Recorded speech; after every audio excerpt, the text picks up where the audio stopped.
Ayan, siguradong makakapili na kayo ng mga gusto nyong amplifier.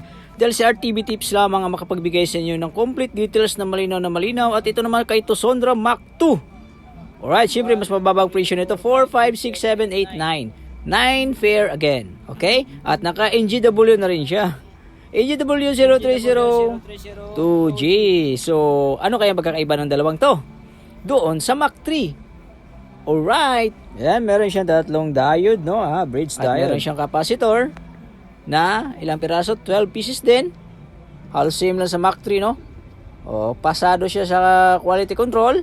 May sticker. Siyempre, ating sisilipin ang kanyang mga laman sa board. Halos kaparehas lang doon sa Mark III.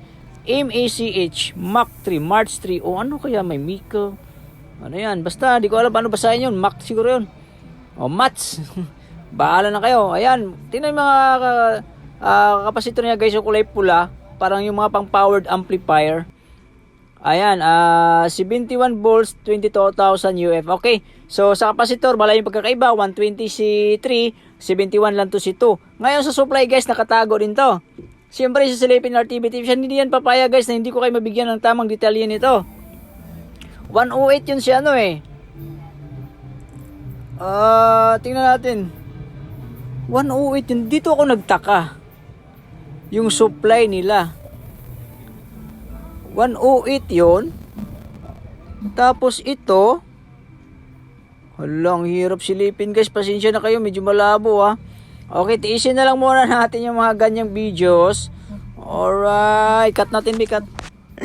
Pati ako na-excite sa video to eh. Pag lumalabo talagang pinipitas mo talaga kung kailan luminaw at makita mo yung tatamang voltahe nito. Kung gaano ba to kalaki o kung ano yung BEC nitong amplifier na to eh. So, ang video to guys, hindi ko kinakat para tuturuan ko kayo. Gusto mag-vlog dyan. Paano mag-video ng mga malalalim, paano i-zoom in out, paano paliwanagin. So, dun sa Mark III guys,